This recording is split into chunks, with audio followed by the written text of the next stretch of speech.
San ya di sini ya Bu ya.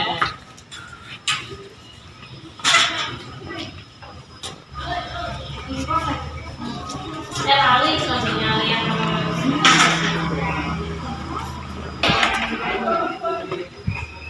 Assalamualaikum warahmatullahi wabarakatuh. Waalaikumsalam warahmatullahi wabarakatuh. Selamat pagi dan salam sejahtera bagi kita semua. Kepada yang terhormat Ibu Ana Aliatul Bima sebagai Kepala Sekolah dan Bapak Ibu Guru pendidik GTK SDN 1 Kota Blitar yang berbahagia. Sebelumnya marilah kita panjatkan puji syukur kehadirat Allah Subhanahu wa taala sehingga pada siang yang cerah ini kita dapat berkumpul di ruangan ini dalam kegiatan diseminasi budaya positif.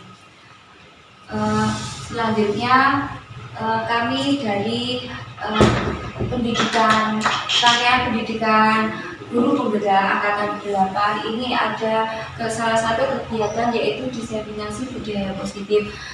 Pada kesempatan kali ini saya meminta waktu dan kesempatan Bapak Ibu semua untuk membantu berjalannya acara pada hari ini. Semoga kegiatan pada siang hari ini dapat membawa manfaat dan untuk kita semua dan di sekolah kita pada umumnya. Pagi hari ini marilah kita buka dengan bacaan bismillah. Semoga apa yang akan kita laksanakan pada siang hari ini dapat berjalan dengan lancar. Bismillahirrahmanirrahim. Alhamdulillahirrahmanirrahim. Untuk memasuki acara kegiatan selanjutnya yaitu Bapak Ibu pernah apa tidak mendengar tentang istilah hukuman, konsekuensi, dan restitusi? Sudah dengar Bapak Ibu? Sudah pernah dengar? Sekarang saya meminta Bapak Ibu untuk menjelaskan perbedaan dari hukuman, konsekuensi, dan restitusi. Monggo. Ya. Oke, terima kasih. Mungkin perbedaan yang bisa saya tangkap dari hukuman, konsekuensi, dan restitusi itu kalau hukuman itu menyakitkan. Kalau konsekuensi itu sesuatu yang harus terjadi, sedangkan mungkin restitusi itu seperti pilihan, seperti itu. Terima kasih.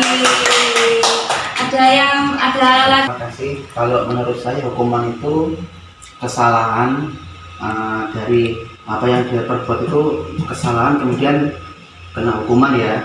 Kemudian ada konsekuensinya itu ya hukuman itu dari apa kesalahan itu.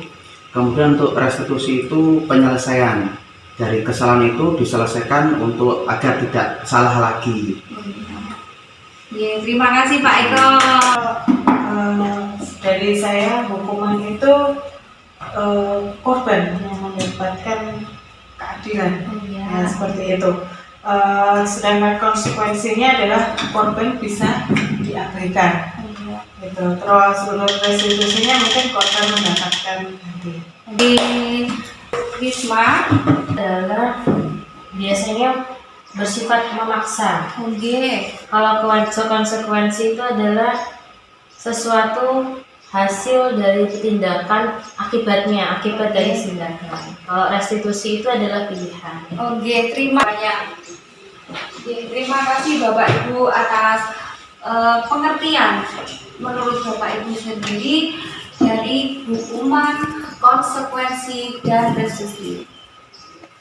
Bapak Ibu ini sifatnya santai aja ya, monggo sambil dimakan udapannya nggih, monggo.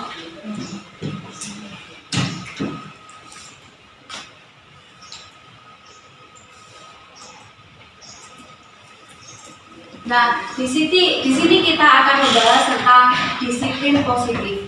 Apa itu disiplin positif? Disiplin positif merupakan unsur utama terwujudnya budaya positif.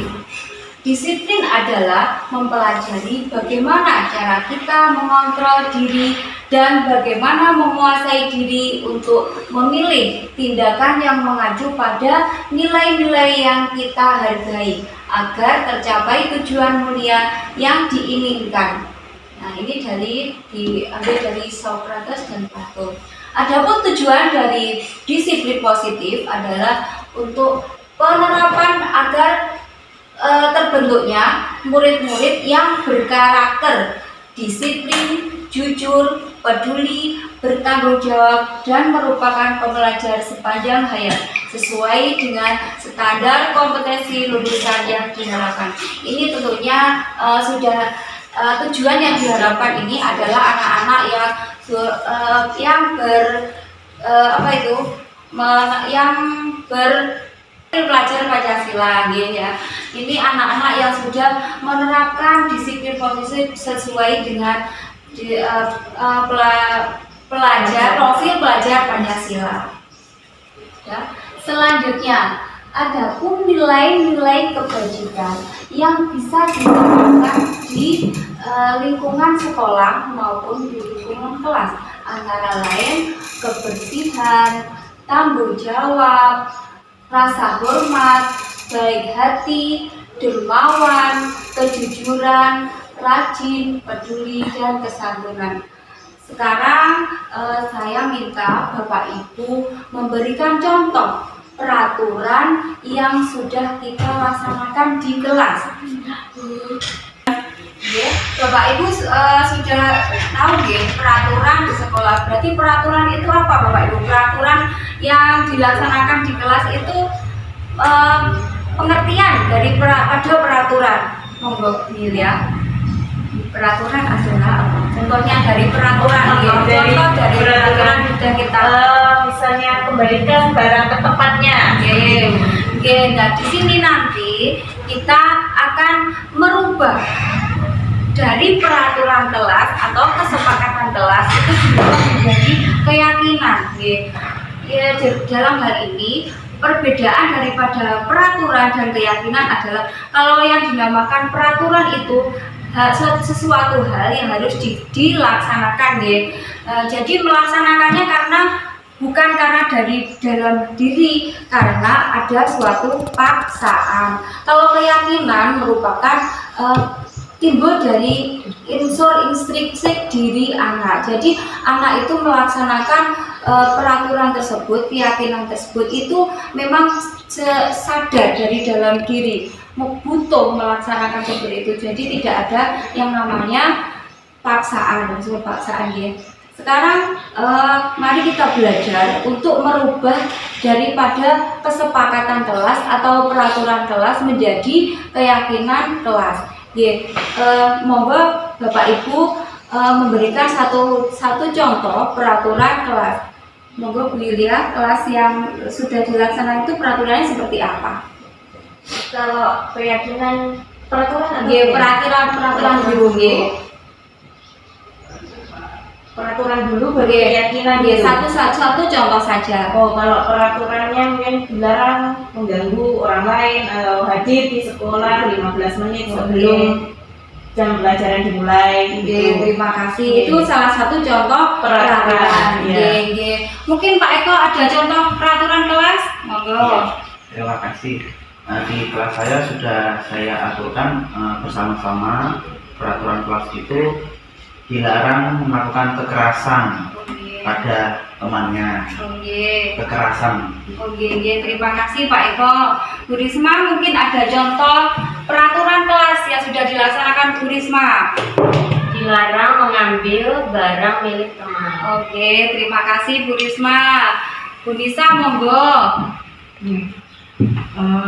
Mungkin untuk peraturannya di kelas itu tidak mengganggu temannya atau karena kita juga masih itu ya, menjaga kesehatan seperti itu. Oke. Jadi kalau sakit atau apa itu digunakan untuk masker ya. Oh, Gitu. iya. Jadi kita punya kesepakatan kalau memang masih sakit atau dalam keadaan tidak sehat, Oke. diperkenankan untuk memakai masker. Oke, terima kasih Bu Lisa.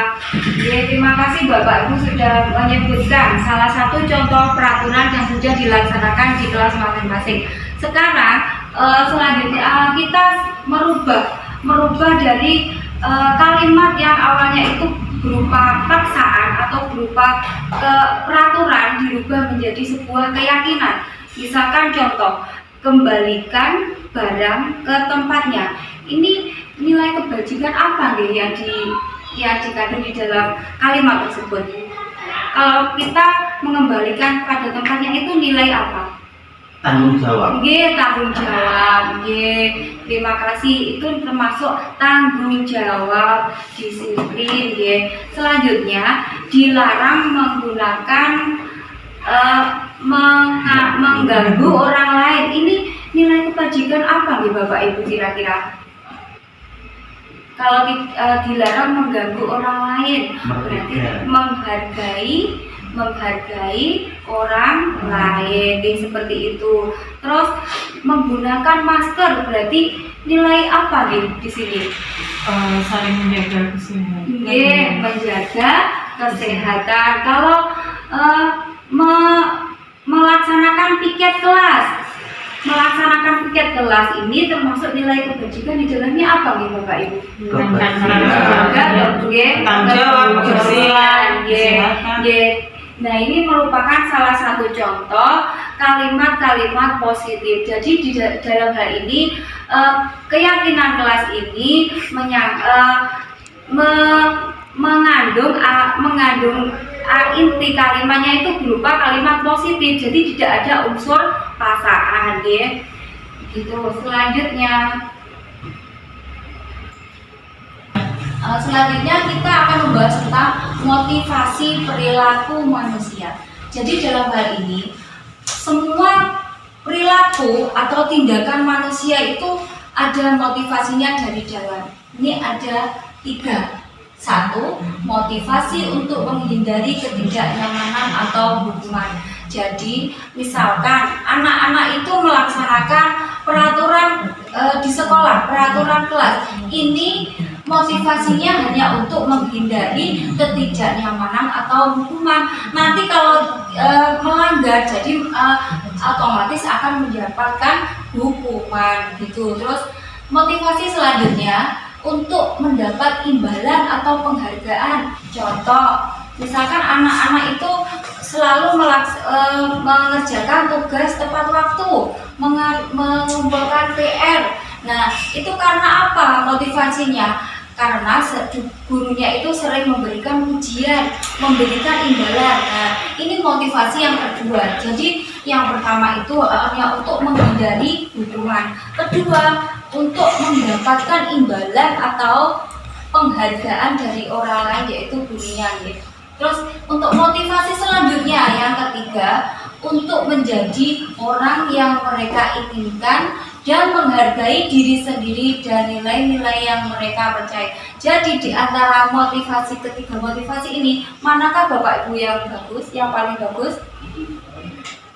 Kalau untuk melaksanakan suatu kegiatan, motivasi yang terakhir. Jadi motivasi yang terakhir ini untuk menjadi orang yang mereka inginkan. Jadi semua kegiatan perilaku manusia ini itu tidak ada paksaan dari orang lain. Jadi tumbuh dari dalam diri mereka sendiri. Selanjutnya untuk kebutuhan dasar manusia. Jadi setiap manusia itu mempunyai kebutuhan dasar. Ada 5. 1. Kebutuhan bertahan hidup. Jadi misalkan anak-anak itu di kelas makan, di kelas mengganggu temannya, itu memang untuk gimana nih, bertahan hidup. Terus selanjutnya kasih sayang. Misalkan anak-anak itu ada yang selalu mengganggu temannya, mengganggu pas waktu gurunya mengajar itu memang mungkin dari rumah itu kurang daripada kasih sayang orang tua. Jadi seperti cari perhatian gitu Bapak Ibu.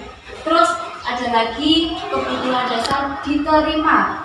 Nah, mungkin di keluarga, di lingkungan keluarga, di masyarakat, anak-anak itu tidak diterima di sana. Jadi butuh, kalau di kelas itu ada perilaku yang kurang pas, mungkin mereka itu butuh diterima. Untuk selanjutnya penguasaan. Nah, misalkan ada anak-anak itu yang jahil dengan teman-temannya, mungkin mereka di rumah tidak ada penguasaan, di rumah itu diberi kebebasan untuk apa. Jadi pinginnya anak-anak itu di kelas itu menguasai, ingin jadi penguasa di kelas. Nah, untuk selanjutnya kebebasan. Jadi anak-anak itu tidak mau dipaksa, ininya bebas. Nah, mungkin di keluarga, di lingkungan keluarga, di lingkungan masyarakat, mereka selalu tertekan, merasa dipaksa, merasa ditekan. Jadi kalau di kelas, di sekolah itu mereka mengungkapkan keinginannya, kebebasannya diluapkan di sekolah. Yang terakhir, kesenangan. Mungkin di rumah mereka itu tidak mendapat kesenangan, sering tindakan yang kekerasan dari orang tua. Jadi di sekolah mereka itu ingin disayang, mereka itu ingin mendapat kesenangan dari temannya, dari gurunya, begitu ya. Selanjutnya, nah, dalam hari ini kita akan membahas tentang posisi kontrol. Nah, Bapak Ibu, setiap manusia itu selalu dibarengi dengan, kalau kita hidup itu pasti ada yang namanya masalah ya. Kita tidak lepas daripada masalah. Dalam hari ini kita akan membahas bagaimana posisi kita itu di sekolah sebagai guru itu untuk menyelesaikan sebuah kasus di sekolah. Ini ada 5 nih.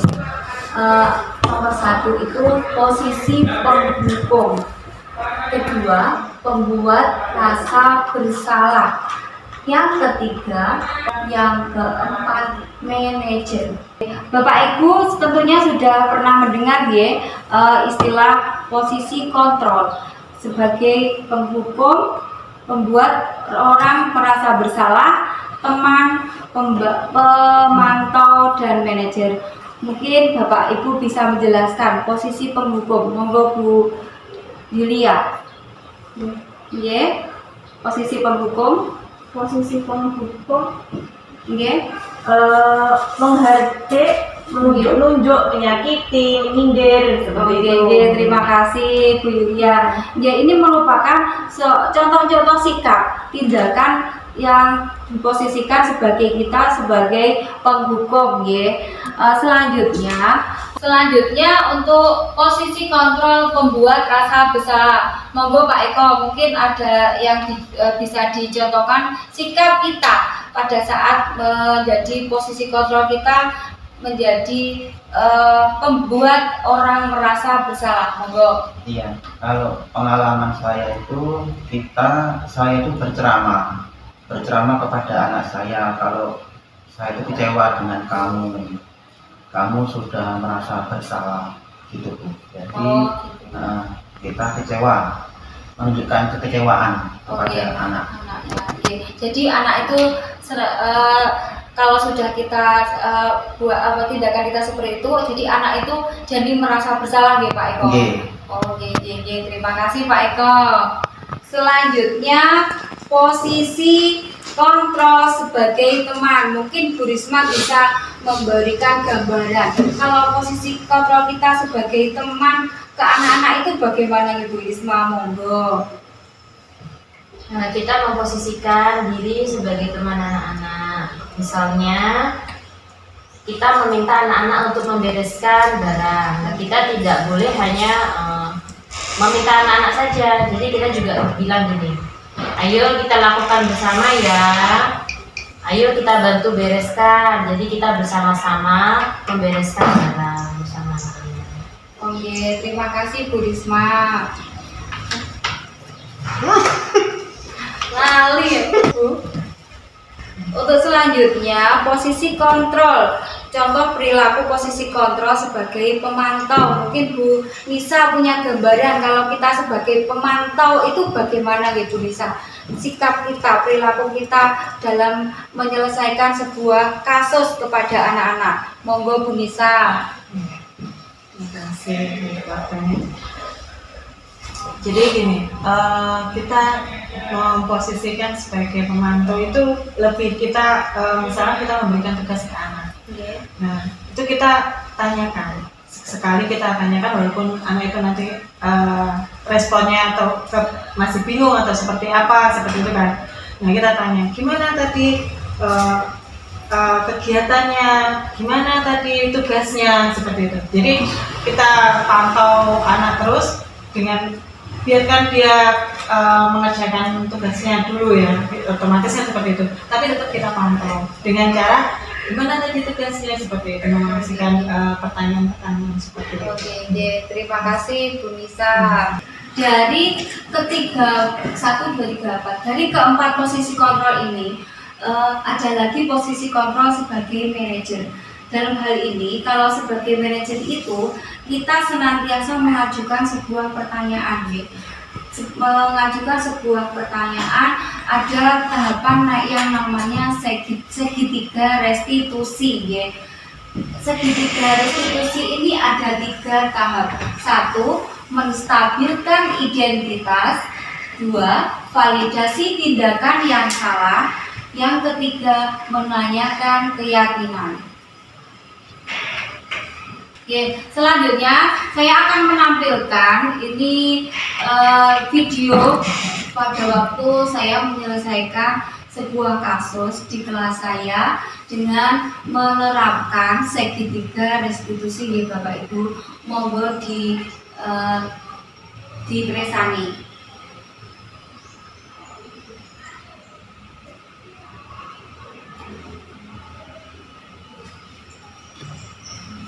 Pada video kali ini saya menerapkan sebuah segitiga restitusi untuk menyelesaikan sebuah kasus. Dalam hal ini, anak itu tidak pernah melaksanakan piket kelas. Ya, jadi saya menyelesaikan masalah ini dengan menerapkan segitiga restitusi dengan menerapkan beberapa tahap. Yang pertama, menstabilkan identitas. Contohnya begini, Putri, ini namanya Putri ya Bapak Ibu. Putri Bu Yulin tadi mendapat laporan dari teman-teman Putri. Apakah benar Putri ini tidak pernah melaksanakan piket? Nah, itu merupakan menstabilkan identitas. Lalu Putri senantiasa menjawab gini, iya Bu. Kalau beda Bu, Bapak Ibu, kalau kita menjawab, Putri, tadi kamu tidak piket ya? Pasti anaknya itu tidak mau menjawab dengan jujur ya. Beda lagi kalau kita itu dengan menanya begitu, Putri, apakah Bu Yulin tadi mendapat laporan dari teman-teman Putri, apakah benar bahwa Putri itu tidak melaksanakan piket? Nah, ini lalu Putri menjawab, iya Bu. Nah, seperti itu. Terus selanjutnya, validasi tindakan. Validasi tindakan ini merupakan ini Bapak Ibu, setiap tindakan atau perilaku itu mempunyai alasan ya. Baru tahap selanjutnya ini saya menanyakan begini, Putri, Putri tidak apa-apa, ibu tidak mempermasalahkan kesalahan Putri untuk tidak melaksanakan piket. Itu sangat manusiawi sekali karena semua manusia, semua orang ini tentunya semua pernah melakukan kesalahan ya. Jadi ibu tidak mempermasalahkan kesalahan Putri. Yang ibu tanyakan, Putri pasti mempunyai alasan kenapa Putri ini tidak melaksanakan piket. Nah, itu tahap validasi tindakan. Jadi menanyakan sebuah alasan daripada tindakan yang sudah dilaksanakan anak-anak. Selanjutnya menanyakan keyakinan kelas. Keyakinan kelas ini tentunya sudah disepakati, diyakini dan dibuat dalam satu lingkungan kelas. Jadi untuk keyakinan kelas ini tahap-tahapannya seperti tadi nggih Bapak Ibu semua sudah mencoba belajar untuk merubah,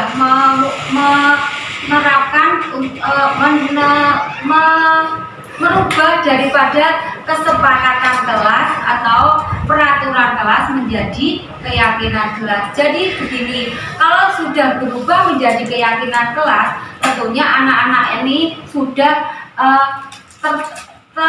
merasa apa tadi nggih? Jadi merasa tanggung jawab untuk melaksanakannya. Jadi tidak ada paksaan atau untuk dipaksa atau untuk menghindari hukuman. Jadi kalau sudah dilaksanakan, diterapkan di kelas, kita bisa menanyakan keyakinan kelas yang sudah kita sepakati, kita yakini bersama. Apabila kita sudah melaksanakan keyakinan kelas, membuat keyakinan kelas, misalkan ada anak-anak yang berkasus, kita bisa menanyakan dalam tahapan segitiga restitusi. Adanya perubahan ya Bu ya.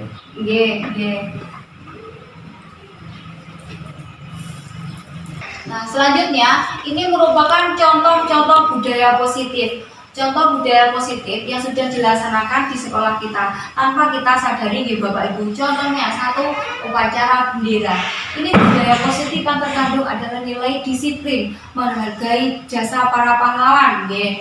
Terus selanjutnya mengerjakan tugas, ini juga sebagai nilai bisa diambil budaya positifnya, mengerjakan tugas itu tanggung jawab. Selanjutnya membantu teman, ini apa Bapak Ibu kira-kira nilai positif yang bisa diambil? Membantu teman, kasih sayang juga bisa nggih. Selanjutnya menanam sayur, ini dilaksanakan bersama-sama, ini namanya nilai positif yang bisa diambil apa Bapak Ibu? Gotong royong. Gotong royong. Terima kasih. Cinta lingkungan.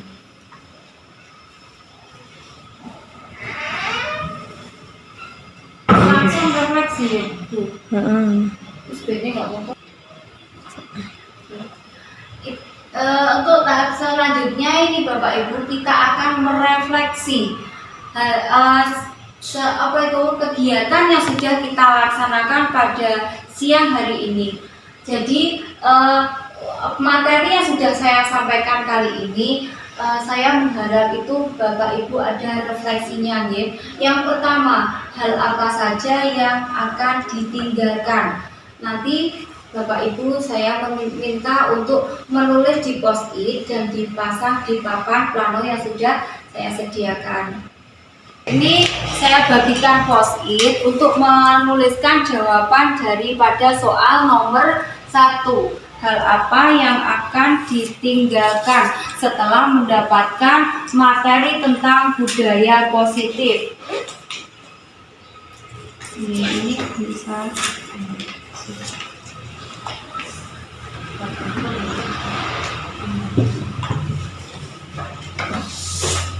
Nggak bawa pulpen? Di koper itu mana ini? Monggo.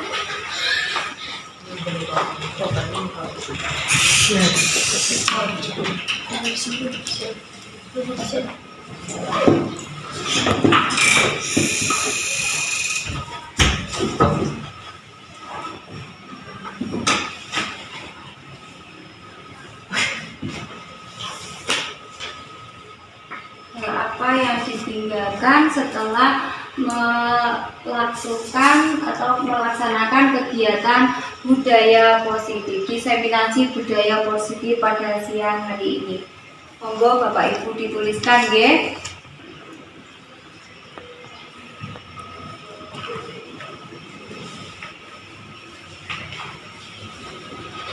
Sudah Bu.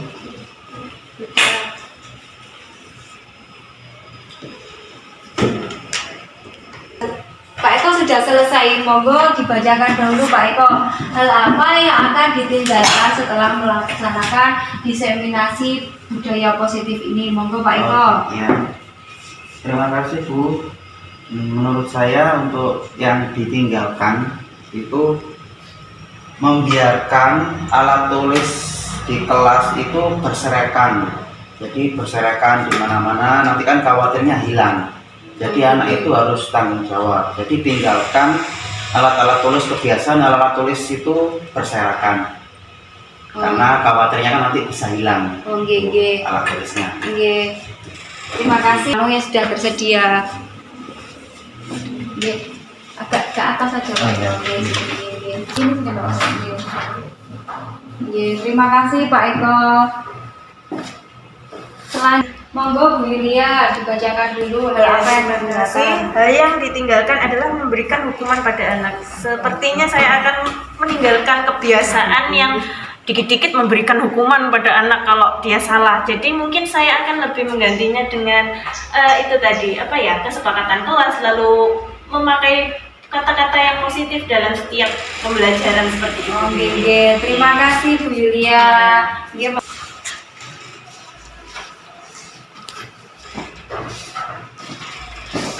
Selanjutnya untuk refleksinya, hal apa yang akan saya tinggalkan yaitu menghakimi anak yang melakukan kesalahan dengan nada yang agak tinggi ya. Kita kan biasanya kan menggunakan mungkin lebih kayak emosi seperti itu. Tapi sekarang kita lebih pendekatan ke anak dengan kata-kata yang baik, gitu. Jadi mudah untuk diterima untuk anak. Terima kasih.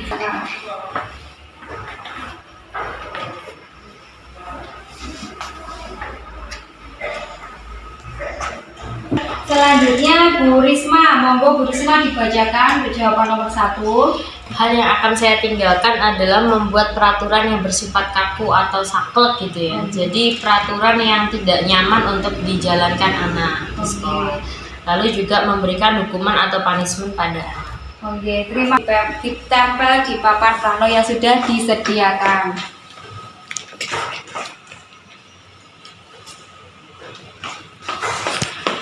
Terima kasih Bapak Ibu untuk jawaban daripada soal nomor 1 G. Untuk selanjutnya saya akan membagikan post-it lagi untuk menjawab pertanyaan yang nomor 2. Monggo Pak Eko. Nomor 2 adalah hal apa yang akan terus dilakukan Bapak Ibu itu hal apa saja setelah melakukan diseminasi budaya positif pada siang hari ini. Monggo dituliskan di post-it yang sudah dibagikan. Pak Eko sudah selesai nggih? Ya. Monggo Pak Eko dibacakan untuk jawaban soal nomor 2. Hal apa yang akan terus dilakukan nggih? Monggo. Yang terus dilakukan menurut kami, saya dan kelas saya itu agar lebih tanggung jawab untuk merawati barang-barang yang di kelas. Misal ada yang jatuh atau berserakan, bisa kita rawat dengan dikembalikan ke tempatnya. Kemudian bisa lebih menjaga kebersihan agar kelas kita itu lebih bersih, tidak kotor. Kemudian juga setelah diseminasi ini agar memakai masker apabila ada yang kurang enak badan atau batuk, itu untuk menjaga kesehatan bersama. Terima kasih Pak Eko atas dari soal nomor 2. Monggo silakan ditempel di papan plano.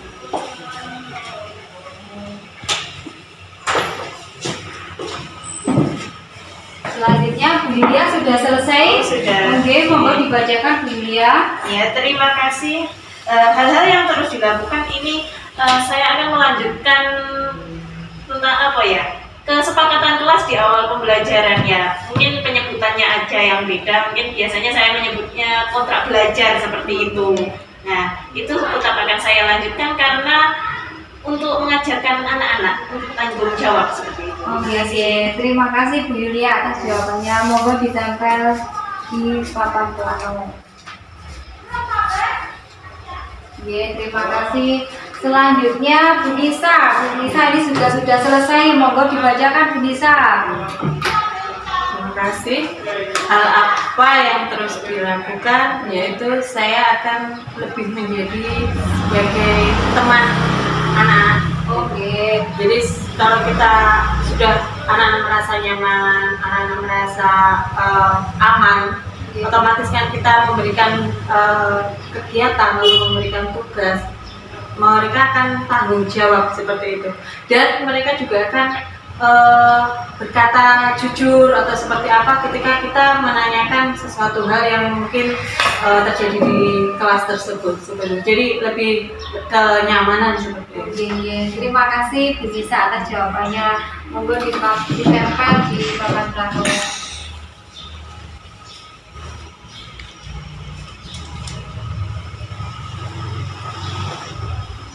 Selanjutnya yang terakhir ini ada Bu Risma. Monggo Bu Risma dibacakan jawabannya. Yang terus saya lakukan adalah budaya positif seperti sering mengajak peserta didik berkebutuhan khusus itu berkomunikasi. Jadi kita harus tahu dia maunya apa, keinginannya apa yang keberatan. Jadi kita bisa membuat kesepakatan berdasarkan semuanya atau kedua belah pihak itu terima. Jadi diutamakan komunikasi dulu nggih Bu Risma nggih. Terima kasih atas jawabannya. Monggo ditempel di papan plano.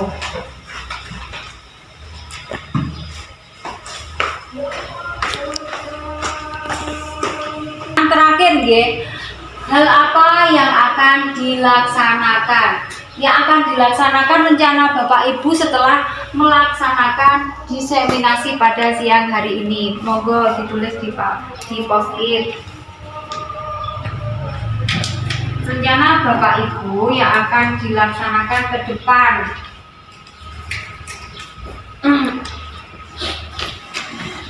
Monggo ditulis.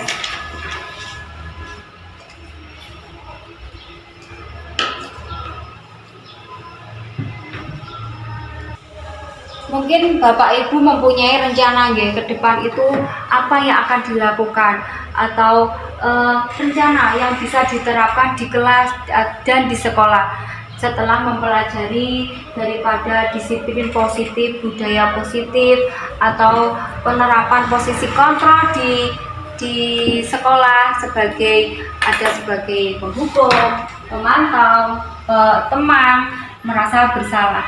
Sudah Bapak Ibu? Ya. Terima kasih Pak Eko. Monggo dibacakan dulu. Menurut saya untuk yang pertanyaan nomor 3 itu yang akan dilaksanakan itu tentunya lebih gotong royong, kerjasama dengan semua warga sekolah untuk menjadi lebih baik. Kemudian juga membentuk kesepakatan kelas agar lebih tertata dan kemudian terkoordinasi agar lebih teratur kelasnya agar menjadi lebih baik lagi kelasnya. Terima kasih Pak Eko. Jadi menurut Pak Eko gini hal apa yang akan dilaksanakan rencana Pak Eko itu lebih menekankan pada gotong royong. Jadi budaya positif ini tidak bisa kita wujudkan di sekolah tanpa adanya kerjasama gotong royong dari semua warga sekolah. Terima kasih Pak Eko atas jawabannya. Monggo ditempel. Terima kasih Pak Eko. Selanjutnya Bu Yulia. Bu Yulia sudah selesai, monggo dibacakan. Untuk hal-hal yang akan dilaksanakan ini jawaban saya mirip dengan Pak Eko. Enggak apa-apa Bu Yulia. Lebih kooperatif dengan warga sekolah agar tercapai pembelajaran dan visi misi sekolah juga. Pembelajaran juga lebih maksimal, lebih ramah lingkungan terhadap anak seperti itu. Terima kasih. Terima kasih atas jawabannya Bu Yulia. Monggo ditempel. Selanjutnya Bu Nisa. Monggo dibacakan Bu Nisa atas jawabannya. Terima kasih. Tidak jauh sebenarnya. Karena kita itu tadi kita sikap bergotong royong itu dan berkomitmen dengan tugasnya masing-masing di kelas itu jadi lebih ketata tertib seperti itu. Terus untuk menjaga peraturan yang ada di kelas seperti itu. Oke, terima kasih. Intinya hampir sama, kerjasama dan kerjasama. Memang benar Bapak Ibu. Selanjutnya Bu Risma, monggo Bu Risma. Hal yang ingin saya lakukan adalah mendorong disiplin positif dengan menggunakan segitiga restitusi seperti yang sudah dijelaskan tadi, agar konsep diri pada anak dapat kuat melekat. Oke, terima kasih Bu Risma. Monggo ditempel.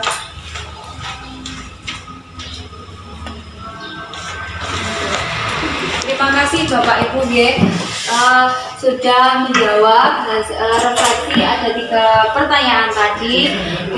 Yang pertama, hal apa yang akan ditinggalkan? Jadi mungkin setelah mendapatkan materi dari diseminasi budaya positif ini, apa yang ditinggalkan? Ada Bapak Ibu yang menjelaskan membiarkan alat tulis di sekolah, memberikan hukuman, tidak menghakimi anak, dan tidak memberikan punishment. Ini bagus sekali jawabannya Bapak Ibu. Yang selanjutnya untuk soal yang tugas, soal yang nomor 2, yaitu hal apa yang akan terus dilakukan. Nah, ada Bapak Ibu yang menuliskan lebih bertanggung jawab, menunjukkan kesepakatan kelas, akan menjadi teman kepada anak-anak, terus mengajak peserta didik ini berkomunikasi. Terima kasih atas jawabannya.